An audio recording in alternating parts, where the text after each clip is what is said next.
Hello everyone, I'm Black Marvin. I'm a progressive psychedelic trance artist, I'm a professional sound designer, and I'm also a teacher for electronic music production. Today, we're going to take a look at Transit by Baby Audio and Andrew Huang. And I'm going to explain how it works. We're going to see how, what it is, what it eats, and, how to take good care of this plugin and use it to the maximum. If you need some presets for Transit, I made a preset pack, which is, I wouldn't even say it's psytrance oriented. It is just, it is like creativity oriented. It can be used on everything that is electronic music. And yeah, I wouldn't dare, I wouldn't dare a reggae artist can use it, but yeah, you can use it for anything that is electronic music, creative transitions, some utility stuff. Also, you can check it out. The link is in the description. It's called Momentum.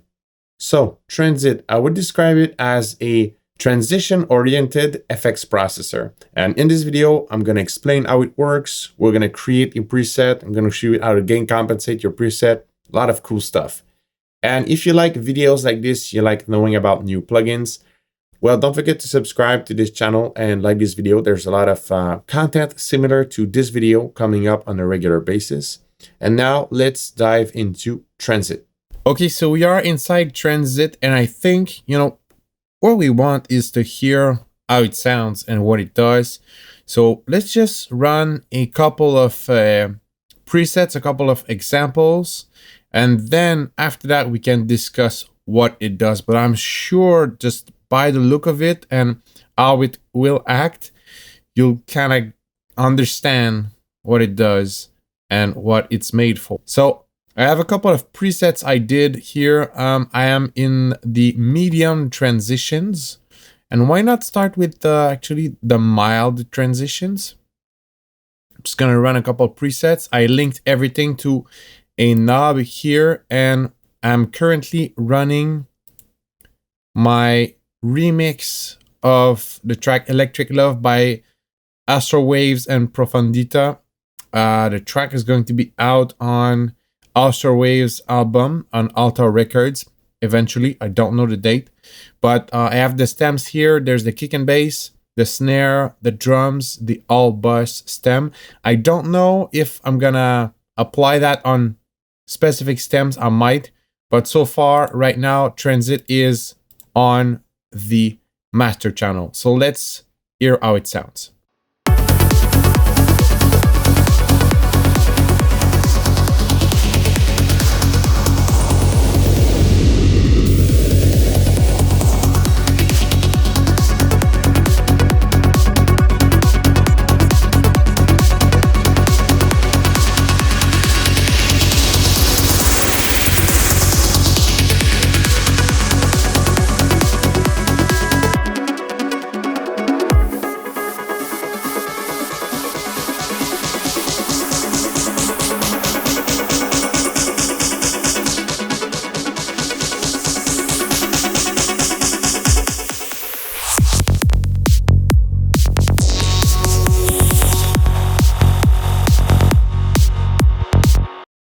So those were the mild transitions.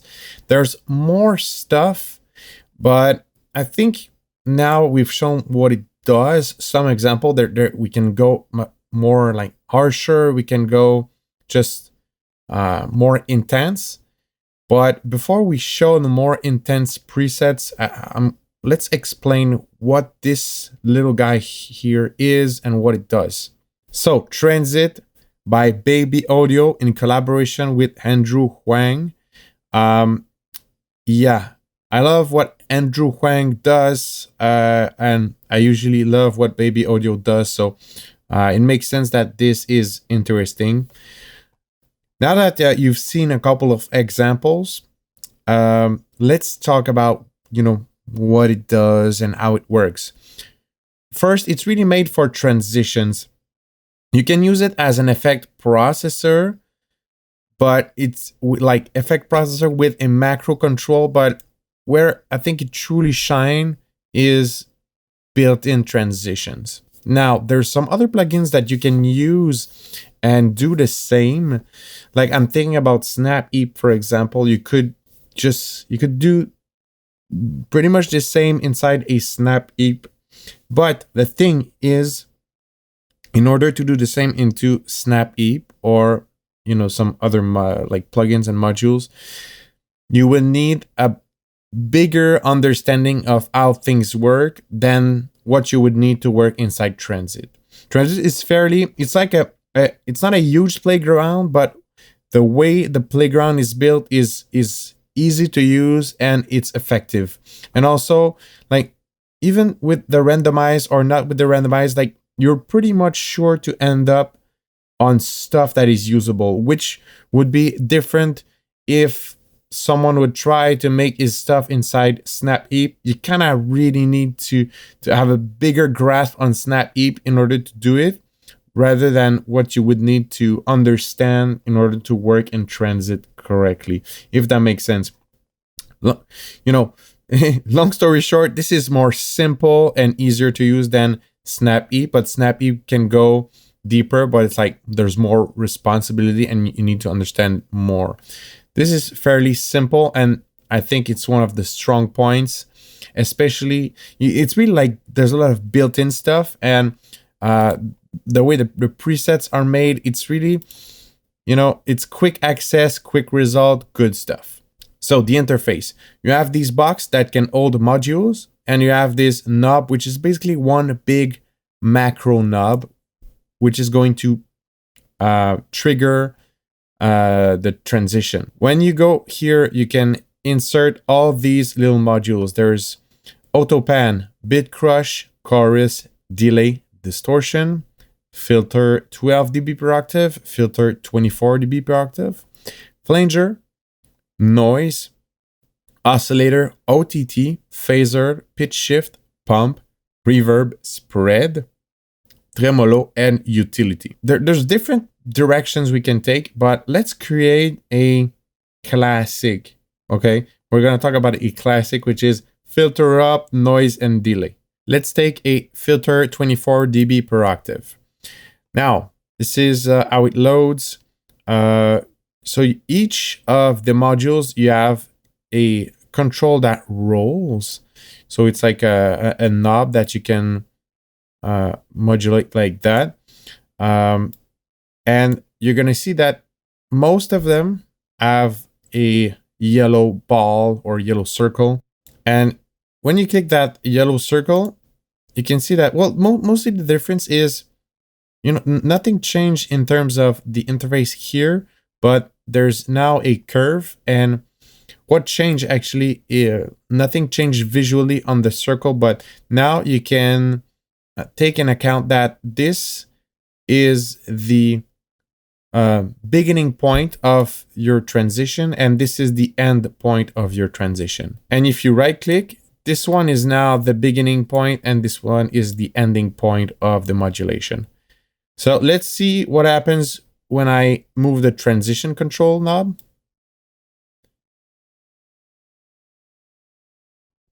Now you can see that it moves and it follows that. It's basically one big macro, right? And you have the curve, which is some sort of quick curve mod remap. So now if, let's say I put that curve, it means that it's gonna start very slowly, and at some point it's gonna really ramp up the modulation. So you can see that, well, it's super slow, super slow, super slow, super slow. It's still here, and then zoom. So the that last 10% almost it's gonna move stuff very fast. And you can have the opposite here, basically. You're gonna have like a very quick, that first 10% is gonna advance really quick, and then you're gonna have almost some fine tuning at the end. Now, how do you do this? It's really, for example, let's bring a chorus and have it very intense. So yeah, let's do that.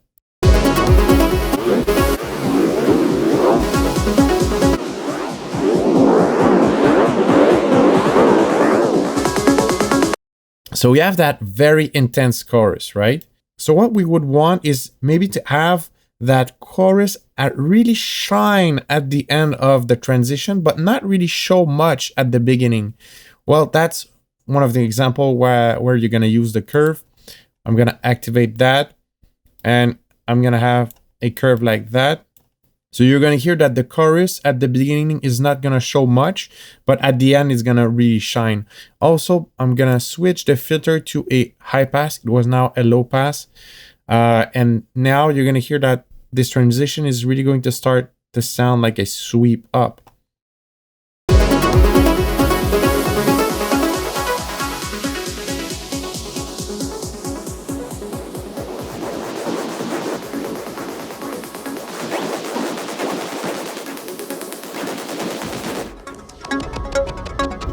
So you really start to hear that chorus at the end. Also, another example of how you can use the curve and how you should use the curve is, so let's say we're filtering like we're doing right now, but I don't know about you, but it just feels when you start to engage the transition, it's just filtered too much.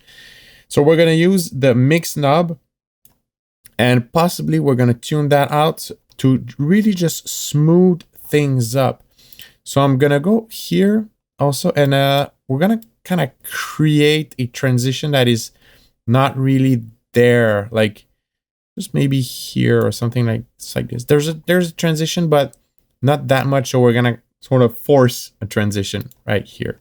I'm going to automate that, create an automation clip here, and we're basically going to force a transition here.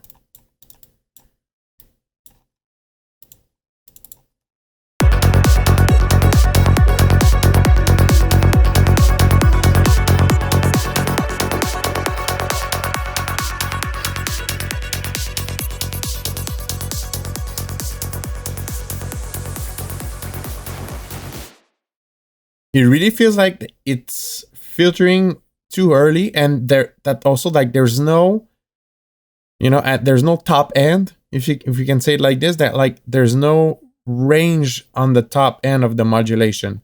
So I'm gonna engage that. I'm gonna use that.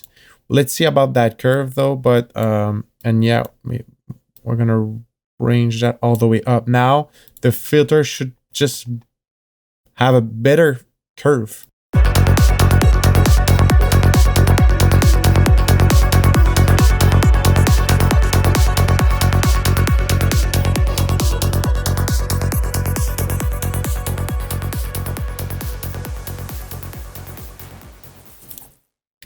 Now, I don't know if you're hearing, but we're kind of losing gain. It's kind of this. Yes, it's filtering, but it's also disappearing. That's when these kind of modules come into play. So there's two ways to compensate for that. You can do it with an OTT, which I think I prefer that way, or you can just really basically use a utility, and you can just compensate with the gain.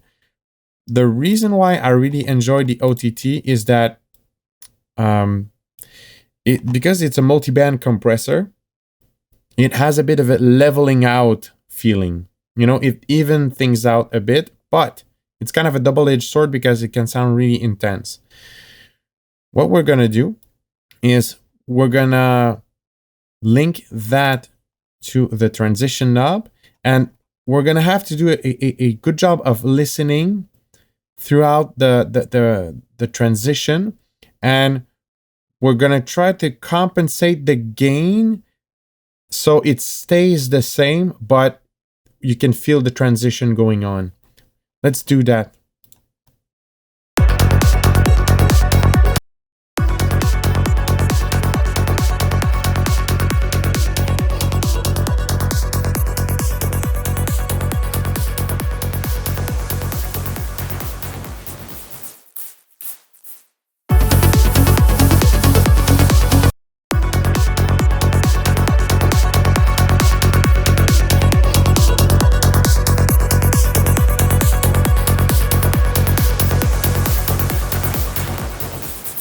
Now let's do a bit more amount. It might get a bit touchy in a sense.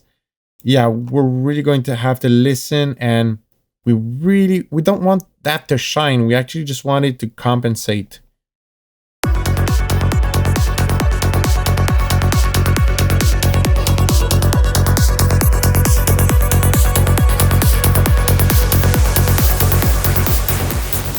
Well, I don't know if you hear, but it gets a bit too much. So I'm gonna just lower that top one and possibly get a bit of a curve, a bit like just like that. I really just wanted to compensate and not take over anything.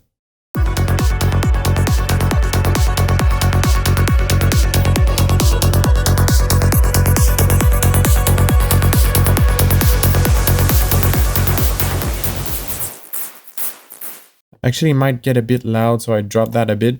But yeah, you can listen the difference with and without the OTT.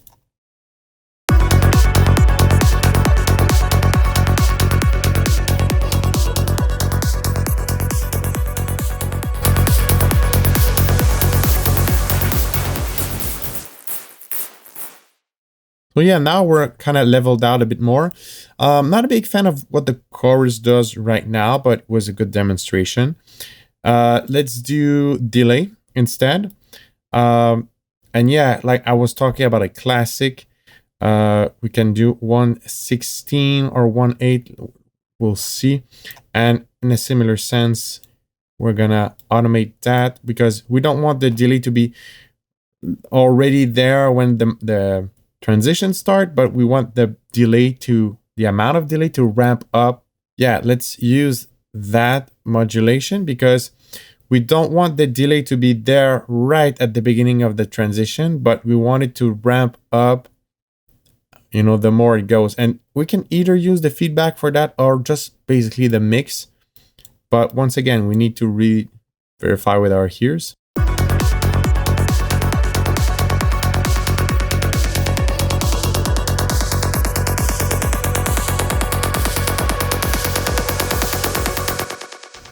So I would say it's even like it's present too early, but there's also a thing, I will possibly refilter it afterwards. And that's important to understand, like the way that these modules and effect act in series, because the you know, the routing goes right here and then right here.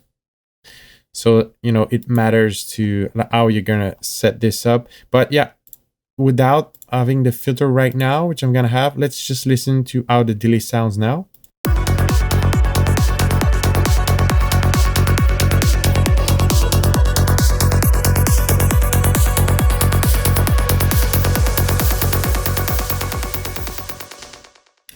Transition wise, it really makes more sense for the delay to just ramp up at the end. Also, something cool, let's unswitch the sync, and now we have a delay that is not synced to the beat. But what we can do now is also, well, we could have done that with the sync on, but actually it's gonna be much better with the sync off. And we're gonna ramp up, the delay is gonna get delayed faster and faster, and you'll see it's gonna create some kind of a whirlwind effect, like pitch up effect.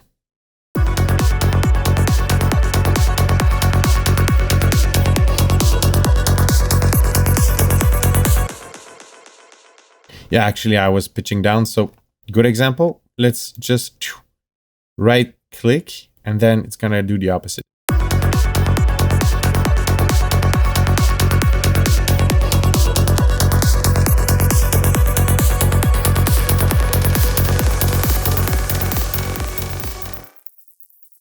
Yeah, it almost sounds like a comb filter at the end. So now let's filter it with another filter, filter 12. I feel I need to say that you cannot do like twice the same module. So I cannot like have filtered, well, I cannot have like 3 flangers back to back, or like, so right now there's one filter 24, one filter 12, but you can see that I can't put another one of these. So yeah, I think, you know, it really shows what I was saying, like if It's like the playground it's there. But it's limited, but what's inside of it is really good. So now we have filter, delay, and another filter that you can, and it's gonna filter what that delay is doing, because this is delaying all that filtered stuff. So you're kind of refiltering stuff. So, well, I would say if you're working, you want to do your own presets, your own stuff inside Transit, it's really important to understand how effects behave in series. Now let's talk about a couple of useful functions. First, erase chain. It erases the chains. That's kind of like how to initialize the preset. Now, effects at 0%. It's like right now we are at 0% and effect state is off. So will we hear the delay? So we don't hear the delay, but if I put effect state at 0% on,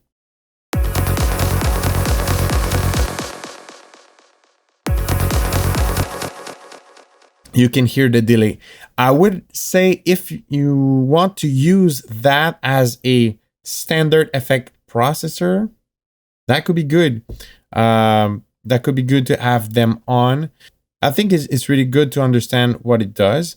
And if it's on, you know, it's just going to start cycling. Effects are going to start take effect at 0%. I'm gonna leave that off, and now we have that nice randomize function. So it really throws everything random. I say everything, but it seems to keep putting me only 3 modules. And let's say if I bring more of these, will it just, yeah, it's just going to randomize everything. That is nice, because I feel like the way it's done is like there's a lot of useful random effects, but sometimes it gets really crazy. So let's hear this one, for example.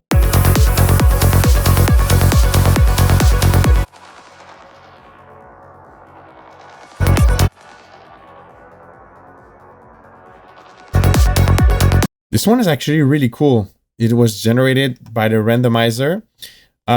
What you can do if you're somewhat of like not so experienced, you can start working, and even for experienced, you know, sound designers, you can randomize something. And if you like what it does, I would say most of the time the effects are interesting.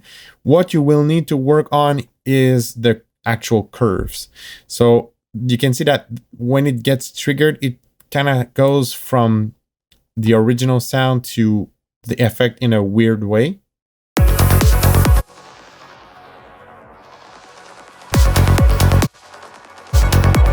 So we would kind of need to work that moment where it gets from 0 to 10%. It's just get weird. So we need to have something that is more linear, but that's what the randomizer doesn't seem to do. But at the same time, it would be like I think it would be asking too much of the randomizer. So that's how I would use it, actually. Just randomize stuff and then rework the curves like we just did in the first part of this video. Rework the curves into something smooth. Or, you know, if you just want to have some kind of effect that you're going to use as a fill, that's something else I wanted to discuss. Let's say I want to create a fill here. So, you know, there's already some kind of moment here, but what I can do is punch in the transit. So it's going to go from 0 to 100%, or I can have some kind of progression like this. Let's hear how it sounds. Yeah, it creates a fill. So if you're using it more in a like punching in out the effect, I would say you would care a bit less about the smooth transition. But if you're trying to bring your effect in a super long transition, you will care more about the curves. For example, I made some presets here that are going to be available in the Momentum pack. The link is in the description if you need some presets for transits. So yeah, these are made to be punched in. So, and to create some feels and create some just ear candy and some exciting moment.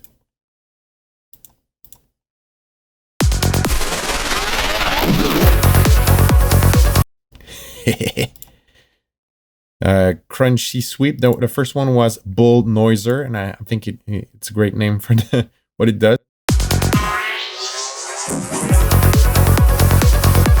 Nice. This one is called Delay Slider.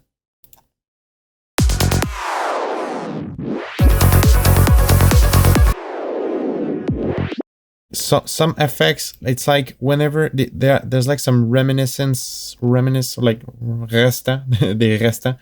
There's like some effect remaining, and what you can do to avoid that is also, and I do that with all the plugins. Like if I really want to get a clean punch in and punch out, I can use that mix knob here.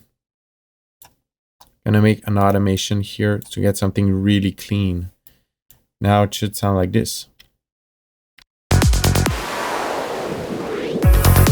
Also, what you can do, use the mix for, is like if you're working with an effect that is really intense, you can kind of like do something like this just to blend it in properly. Yeah, so I don't know if you hear, but this one is kind of more like mild because of it. But I will keep it like this. But just know that it's one way to control the amount of blending of your effect. You know, let's hear the three remainings. There's Pulsar, Rainbow Walk, and Slipper. Pulsar now.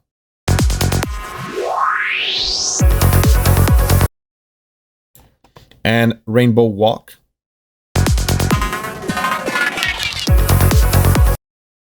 Yeah, that's really cool. And Slipper.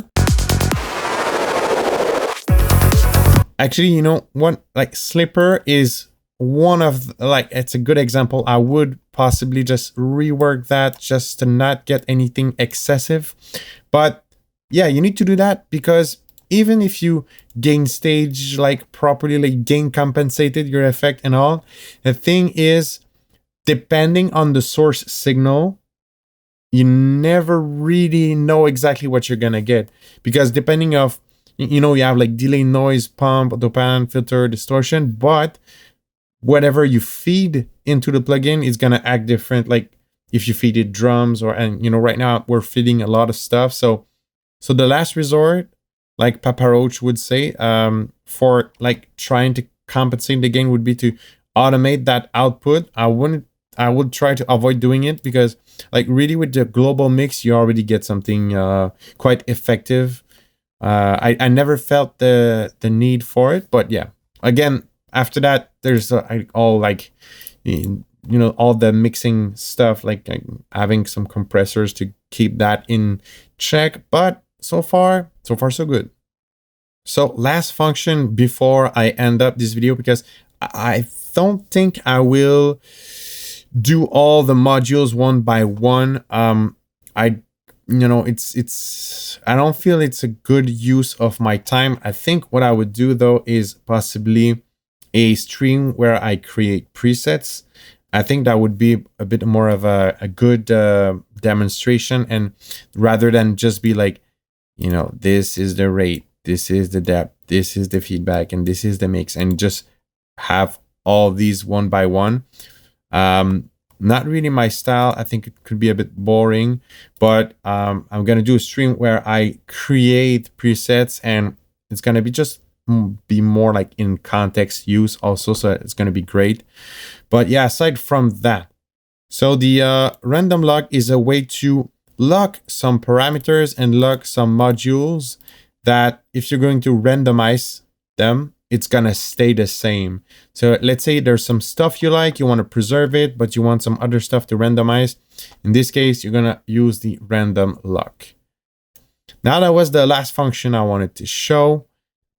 Last thing I think I'm gonna end up on is that nice dark color scheme. I think I prefer this one. Not sure, because I crafted all my presets here.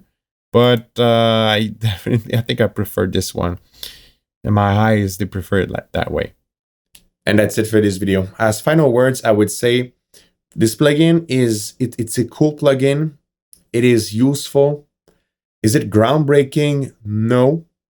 But does new plugins needs to be groundbreaking every time? I don't necessarily think so. I consider there's a lot of cool and useful stuff very well put at the same place. So that's what makes the plugin useful. I might consider integrate it to my live set. Actually, it's gonna depend on, I would say, the CPU consumption. I need to verify that, but this could potentially also be a candidate for, my live set. I have some some chain of effect, disassembled chain of effect for my live set, but I could at least try it. So actually stay tuned on this channel. There might be some other transit video related coming up soon. Now, apart from that, there's a lot of stuff that I can now talk about. There's stuff to be revealed yet, but there's more and more stuff coming up. But so far, there's a Fractal Sounds user community Discord server that is now live. There's a lot of stuff there, but it's a place of culture, of knowledge sharing, and producers helping each other. That's really the intention behind it. It's also obviously a really good place to stay tuned with the Fractal Sounds products and also take part in what's coming up, give your opinion, just take part in all this. And there's also some free stuff being dropped there. There's already some free acid presets and wavetables that are currently live on the server. You can grab them and just come and hang out with us. Also, if you need some help learning electronic music production, I'm launching very soon Fractal Mentorships. It is a bona fide version of the community of students I had before on other platform, but now it's all fully concentrated on the Fractal Sounds website, and it's going to be really, really nice. If you need some more information, you can write to me on Instagram. But yeah, very soon there's going to be some direct links that I will be able to put in descriptions and just give you all the information. It's very, very soon. Until then, I will see you in another video. Happy producing. Have fun with transit.